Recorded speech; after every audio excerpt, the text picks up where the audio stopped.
What if I told you that beneath the rolling hills and quiet towns of Pennsylvania, there are stories so chilling they linger in the air like a cold fog? This state, known for its rich history and picturesque landscapes, hides a darker side tales of hauntings that defy explanation and leave even the bravest souls questioning what they believe. From abandoned asylums to forgotten battlefields, Pennsylvania is a hotbed of paranormal activity. Today, we are diving into 5 of the most disturbing hauntings in the Keystone State that you won't believe. These are stories of restless spirits, unexplained phenomena, and mysteries that refuse to be solved. So, grab a blanket, dim the lights, and let us step into the shadows of haunted Pennsylvania. The air in these places feels heavy, as if the past is still alive, whispering through the trees or echoing in empty halls.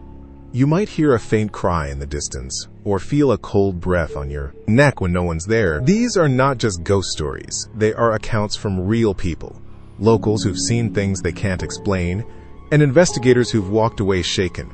Each haunting we will explore today is rooted in history, tied to tragedy, and steeped in the kind of terror that makes your skin crawl. Are you ready to uncover the secrets of Pennsylvania's most haunted places? Let us begin. Haunting 1, the Crying Widow of Gettysburg. Gettysburg, Pennsylvania, a name synonymous with the bloodiest battle of the Civil War. The fields here are soaked in history, where over 50,000 soldiers lost their lives in July 1863. The town is quaint, with cobblestone streets and historic homes, but at night, a thick fog rolls in, blanketing the battlefields in an eerie silence. The air smells of damp earth and something faintly metallic, like the memory of blood. The sound of crickets is occasionally broken by what some swear is the distant crack of gunfire or the soft wail of a woman crying. This is where our first haunting begins, in a small house on the edge of Cemetery Hill, where the past refuses to rest. The house, a weathered 2-story structure, stands alone, its windows dark and its paint peeling like skin. Locals call it the Widow's House, named for Elizabeth Thorne, a woman who lived there during the battle. Elizabeth was 6 months pregnant when the war came to her doorstep, her husband away fighting for the Union. She stayed behind, tending to the wounded and burying the dead in her yard, which became a makeshift cemetery. The weight of her grief, coupled with the horrors she witnessed, seems to have left an imprint on this place. Visitors report an overwhelming sense of sadness, as if the house itself is mourning. The haunting centers around a figure known as the Crying Widow. Witnesses describe a woman in a long, tattered dress, her face obscured by a veil, standing in the windows of the house or wandering the nearby fields. She is often heard before she has seen her sobs echo through the night, sometimes accompanied by the faint sound of a lullaby. One chilling account comes from a park ranger in 1998 who was patrolling Cemetery Hill at midnight. He heard crying coming from the house, though it was locked and empty. When he approached, the crying stopped, but he saw a shadow move across the window, a shadow with no source. Another story comes from a group of tourists in 2015 who were taking a ghost tour near the house. As their guide recounted Elizabeth's story, the group heard a woman's voice singing softly, the words unintelligible but haunting. When they turned to look, no one was there. The guide later admitted she would heard the singing before but never spoke of it, fearing it would scare guests away. What makes this haunting so disturbing is its persistence. Reports of the Crying Widow date back to the 1870s, and they have not stopped. Investigations into the widow's house have been limited, as the property is privately owned and rarely open to the public. However, paranormal investigators have managed to gain access over the years. In 2003, a team from the Pennsylvania Ghost Hunter Society spent a night inside. They recorded EVP's electronic voice phenomena that captured a woman's voice saying, "My baby," over and over.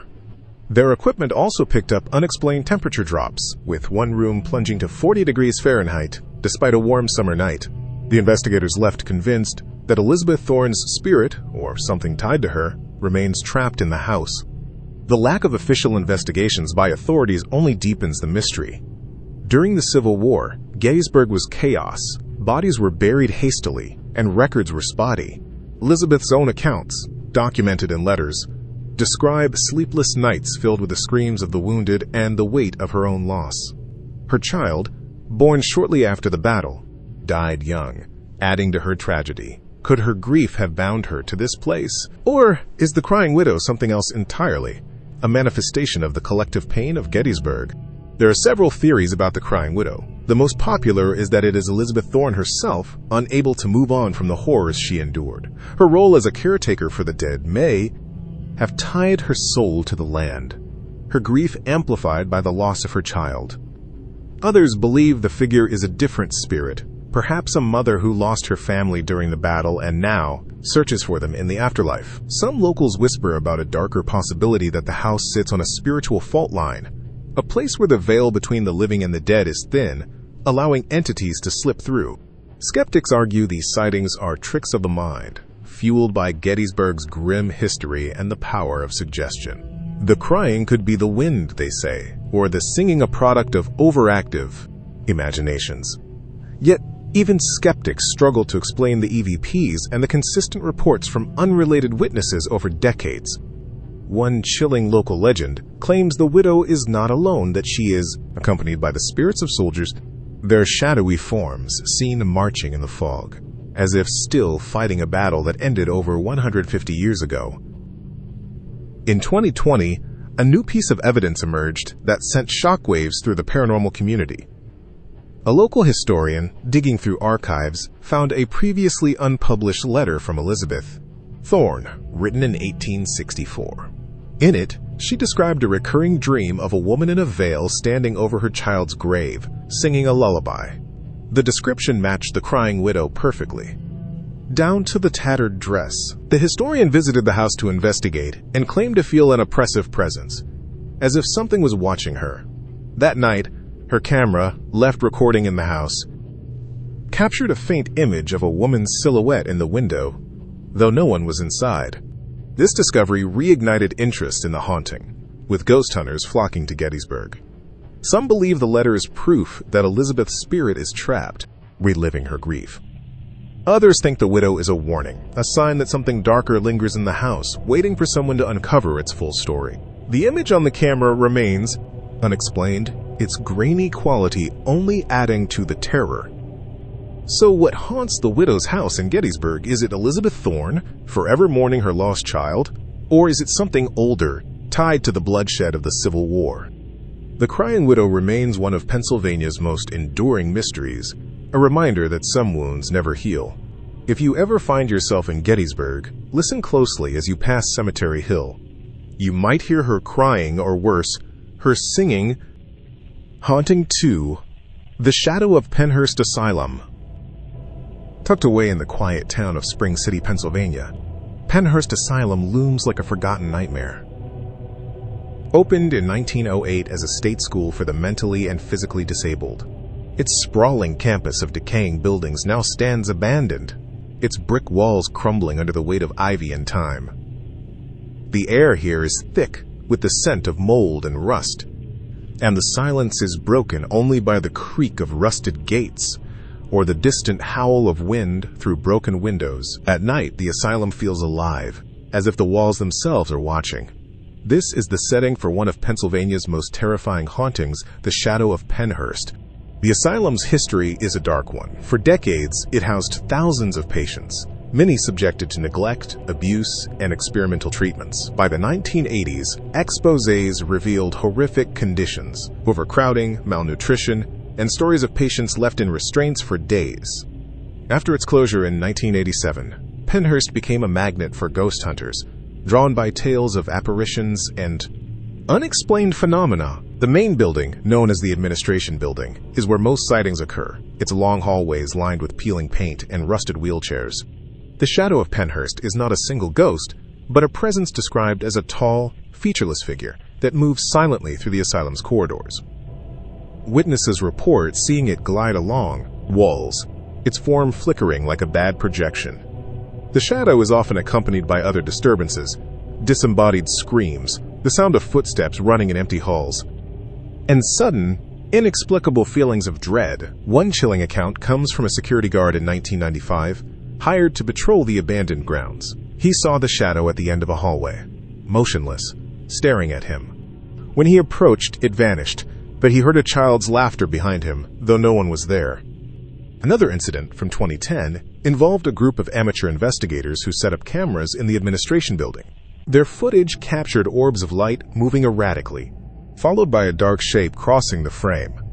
Seconds later, their equipment malfunctioned, and one investigator reported feeling a hand grab her arm, leaving faint bruises. The shadow of Pennhurst is relentless, appearing to anyone who lingers too long, as if guarding the asylum's secrets. Paranormal investigations at Pennhurst are numerous, thanks to its reputation as one of America's most haunted places. In 2008, the TV show Ghost Adventures filmed an episode there, capturing EVPs of voices saying, "Get out and help me."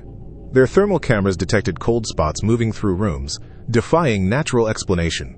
Other groups have reported similar findings: unexplained scratches, equipment failures, and recordings of whispers in empty rooms. One team in 2017 used a spirit box and received a clear response: "They heard us." The voice was childlike, sending chills through the investigators. Official investigations into Pennhurst's hauntings are non-existent, as the state prefers to distance itself from the asylum's dark past. However, former staff members, interviewed in the 1990s, admitted to hearing strange noises during their shifts, crying, banging, and footsteps in locked wards. One nurse claimed she saw a patient's bed shake violently, though the patient was comatose. The lack of answers only fuels the mystery, leaving many to wonder what lingers in Pennhurst's walls. Theories about the shadow abound. Some believe it is the collective pain of Pennhurst's patients, manifested as a single entity. The asylum's history of abuse could have created a kind of spiritual residue, a malevolent force born from suffering. Others think the shadow is a specific spirit, perhaps a former staff member or patient with unfinished business. Local legend tells of a doctor who conducted cruel experiments, his guilt trapping him in the afterlife as the shadow, doomed to wander the halls. Skeptics dismiss the shadow as a trick of light or overactive imaginations, pointing out that abandoned buildings naturally feel creepy. Yet, the consistency of sightings across decades and from unrelated witnesses challenges this explanation. Some paranormal experts suggest Pennhurst is a psychic sink, a place where negative energy has accumulated, giving rise to poltergeist-like activity. Whatever the truth, the shadow of Pennhurst remains a terrifying enigma. In 2019, a group of urban explorers snuck into Pennhurst at night, live-streaming their adventure. Deep in the administration building, their camera caught a clear image of the shadow, standing at the end of a hallway. As they approached, their flashlights died, and the live stream cut out. When they later reviewed the footage, they found something even more disturbing: a faint whisper repeating, "You should not be here." The explorers fled, one claiming to feel a hand push him as he ran. The video went viral, drawing renewed attention to Pennhurst and its shadowy inhabitant. This incident has sparked debate in the paranormal community. Is the shadow protecting something or someone within the asylum, or is it a warning, urging intruders to leave before they uncover Pennhurst's darkest secrets? The footage remains one of the most compelling pieces of evidence from the site, unexplained to this day. The shadow of Pennhurst is a haunting that defies easy answers.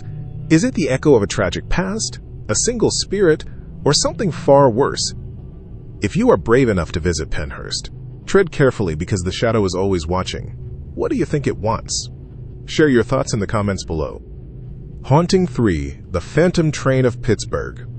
Pittsburgh, Pennsylvania is a city of steel and rivers, its skyline a mix of modern towers and industrial relics.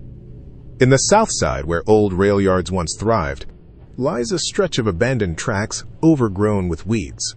The air here carries the faint smell of oil and rust, and at night the silence is oppressive, broken only by the occasional hum of a distant train.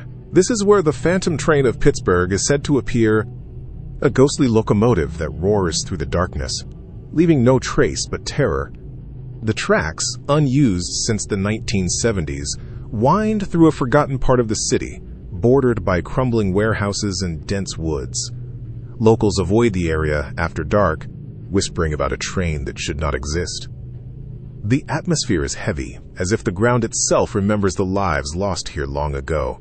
This haunting is tied to a tragic accident in 1923, when a freight train derailed, killing dozens of workers and passengers. The phantom train is described as a massive, black locomotive, its whistle piercing the night like a scream. Witnesses claim it appears suddenly, its lights blinding, before vanishing into thin air. One account, from a truck driver in 1985, described seeing the train barreling toward him on the tracks as he crossed them at night. He braced for impact, but the train disappeared, leaving only a cold wind and the sound of a fading whistle. Another sighting, in 2007, came from a group of teenagers exploring the tracks. They heard the rumble of a train and saw its lights approaching, but when they checked the next day, the tracks were rusted and untouched. The most disturbing reports involve the train's passengers' shadowy figures seen in the windows, their faces blurred or missing. Some say they hear screams or see hands pressed against the glass, as if the passengers are trapped. The haunting is so vivid that even skeptics hesitate to dismiss it, especially given its consistency over decades. Investigations into the phantom train are tricky, as the tracks are on private property and hard to access. Still, paranormal groups have ventured out, armed with cameras and audio recorders. In 2012, a team from Pittsburgh Paranormal Society spent a week monitoring the tracks. They captured a faint whistle on their recordings, though no trains were scheduled. Their motion sensors also triggered repeatedly, with no visible cause. Another group, in 2018, used drones to survey the area and caught a fleeting image of what looked like a train's headlight, though no train was present. Historical records confirm the 1923 derailment, which killed 47 people, many of them workers trapped in the wreckage. The cause was never fully determined, with theories ranging from mechanical failure to sabotage. The lack of closure may explain why the train still runs, unable to complete its journey. No official investigation has ever addressed the haunting, leaving it to amateur sleuths and ghost hunters. The most common theory is that the phantom train is a residual haunting a replay of the 1923 tragedy, trapped in time. The energy of the disaster, some say, imprinted itself on the tracks, replaying like a broken record. Others believe the train is driven by the spirits of the workers, unable to rest due to the suddenness of their deaths. A darker theory suggests the train is a kind of lure, drawing curious souls into the woods for reasons unknown. Skeptics argue these sightings are optical illusions, perhaps caused by reflections of distant lights or the power of suggestion. Yet, the audio evidence and consistent descriptions challenge this view. Local folklore adds another layer, claiming the train is cursed, tied to a deal made by a rail baron who sacrificed lives for profit. Whether true or not, the story adds to the haunting's eerie allure. In 2021, a rail worker inspecting the tracks at dusk reported the most detailed sighting yet. He saw the phantom train emerge from the fog, its cars filled with shadowy figures. As it passed, he felt an overwhelming urge to follow it, as if something was pulling him. He resisted, but his radio crackled with static and a voice whispered, "Come with us!" He ran, never returning to the site. His story, corroborated by a coworker who heard the same whistle, has become a local legend, reigniting interest in the phantom train. The rail worker's account was recorded by a local news outlet, and though he refused to appear on camera, his coworker confirmed the details, adding credibility to the story. Paranormal enthusiasts have since analyzed the recording, noting the voice's clarity and the absence of any logical source. The incident has fueled speculation that the phantom train is more than a residual haunting. It may be an intelligent entity seeking to communicate or lure others into its doomed journey. The tracks remain off-limits, but the story continues to draw thrill-seekers, hoping to catch a glimpse of the ghostly locomotive. Another theory posits that the phantom train is tied to a specific victim of the 1923 derailment, perhaps the engineer, who was blamed for the accident despite conflicting reports. His guilt, some say, could have bound his spirit to the tracks, forever replaying the moment of disaster. Others suggest the train is a manifestation of collective trauma, the pain of so many lives lost in one horrific moment. The idea of a cursed train, driven by a malevolent force, persists in local lore, with some claiming the shadowy passengers are souls trapped in a purgatory-like state, unable to move on. Skeptics point to environmental factors, fog, poor lighting, and the area's industrial decay as possible explanations for the sightings. The human brain, they argue, is wired to see patterns, like a train's shape in the mist. Yet the sheer volume of reports, spanning nearly a century, makes it hard to dismiss entirely. The phantom train is a puzzle with no clear solution, its mystery as enduring as the rusted tracks it is said to haunt. The 2021 sighting remains a pivotal moment in the phantom train's legend. The worker's description of feeling compelled to follow the train suggests a hypnotic or supernatural pull, unlike anything reported before. Some paranormal researchers believe this indicates the train's purpose is evolving, perhaps seeking new passengers, or trying to convey a message from beyond. The whispered words, "Come with us," have been analyzed endlessly on forums and podcasts, with no consensus on their meaning. The co-worker's corroboration, combined with the radio static, adds a layer of credibility that chills even the most skeptical. What is the phantom train of Pittsburgh? A ghostly echo of a tragic past, a cursed locomotive, or a trick of the mind? Its mystery endures, haunting the South Side's forgotten tracks. If you are ever near those old rail yards at night, listen for the whistle and think twice before following it. What do you think the train wants? Let us know in the comments. Haunting 4, the Hex Hollow Witch. In the rural heart of York County, Pennsylvania, lies a place called Hex Hollow, a secluded valley surrounded by dense woods and rolling hills. The air here is crisp, carrying the scent of pine and damp earth, but there is an undercurrent of unease, as if the trees themselves are holding their breath. At the center of the hollow is a crumbling stone house, its windows long gone, its roof caved in. This is the site of a brutal 1928 murder, where a woman named Nelson Rehmeyer was accused of witchcraft and killed by men seeking to break her hex. The tragedy has left a dark stain on the land, and locals say the hollow is cursed. Home to a spirit known as the Hex Hollow Witch, the house, now a ruin, feels frozen in time. Ivy clings to its walls, and the ground is littered with broken glass and faded graffiti. At night, the hollow grows unnaturally quiet, the usual sounds of wildlife muted, as if something is watching. Visitors report a heavy feeling, like being pressed down by an invisible weight, and some claim to see a woman's figure in the shadows, her eyes glowing with malice. The Hex Hollow Witch is said to be Nelson Rehmeyer's spirit, seeking vengeance for her unjust death. Witnesses describe a woman in a tattered dress, her face pale and gaunt, appearing near the house or in the surrounding woods. One account, from your imagination.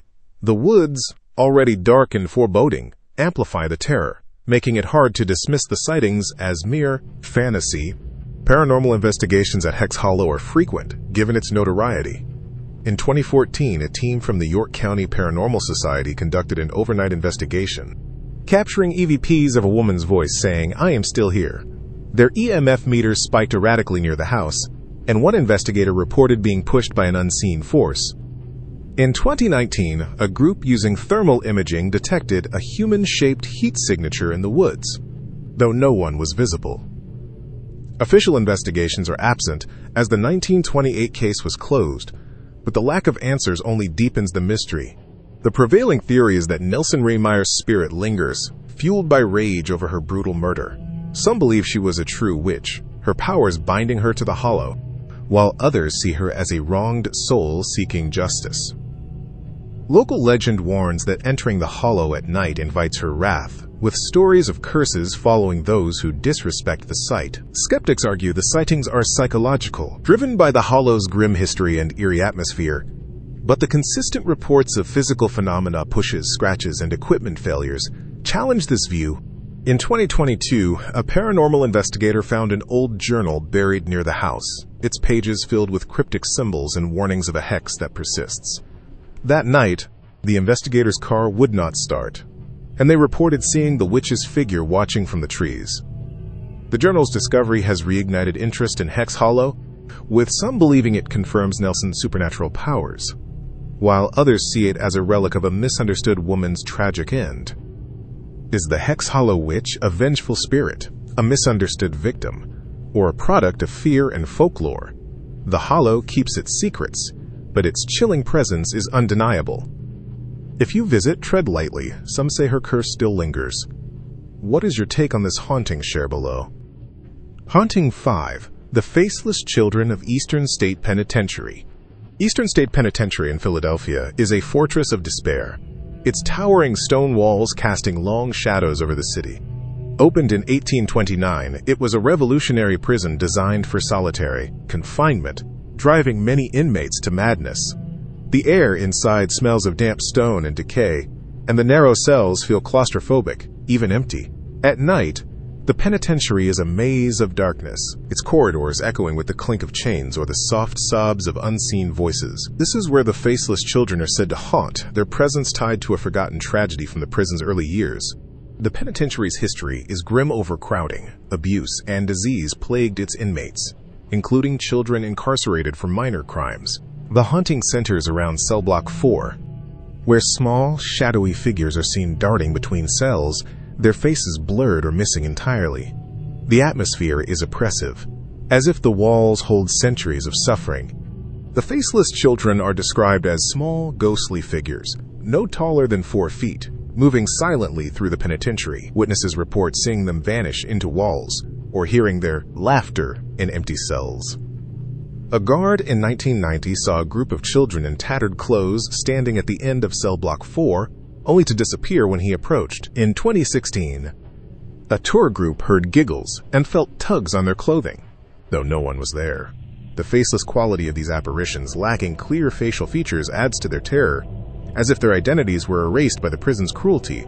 Paranormal teams have flocked to Eastern State, drawn by its reputation. In 2010, a group recorded EVPs of children's voices saying, "Don't leave us." Their flashlights flickered, and one investigator felt a small hand grasp theirs briefly. In 2020, a thermal camera caught small, cold shapes moving through cell block 4, defying explanation. Historical records confirm children were held here in the 1800s, often in brutal conditions, lending weight to the haunting. No official investigations have explored the phenomena, leaving it to ghost hunters to piece together the mystery. The leading theory is that the faceless children are the spirits of young inmates, trapped by the trauma of their imprisonment. Some believe the prison's isolation warped their identities, leaving them faceless in death. Others suggest they are a collective manifestation of the penitentiary's suffering, their childlike forms symbolizing innocence lost.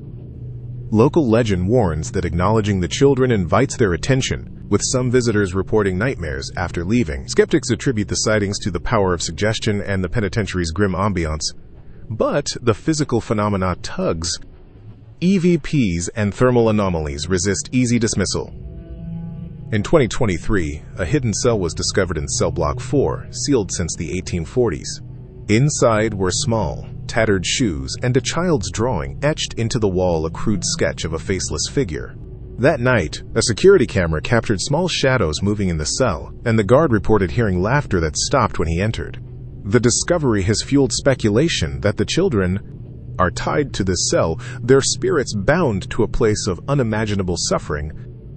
Who are the faceless children of Eastern State Penitentiary? Lost souls, a symbol of suffering or a trick of the mind. Their mystery haunts Philadelphia, a chilling reminder of the prison's dark past. If you visit, listen closely. You might hear their laughter. What do you think they are trying to say? Share in the comments. Pennsylvania's hauntings, from the crying widow to the faceless children, paint a picture of a state steeped in tragedy and mystery. Each story, rooted in real events, leaves us questioning what lingers in the shadows. Are these spirits seeking peace, vengeance, or something else entirely? The Keystone State holds its secrets tightly, but one thing is clear: these hauntings are more than just stories. They are echoes of lives lost, pain unhealed, and questions unanswered. What do you think? Are these hauntings real, or are they products of fear and imagination? Share your thoughts in the comments below, and let us know if you have had your own paranormal encounter in Pennsylvania. If these stories gave you chills, do not forget to like, subscribe, and hit the bell for more dives into the darkest corners of history. Check out our other videos for more hauntings and mysteries that will keep you up at night. Stay curious and stay spooky.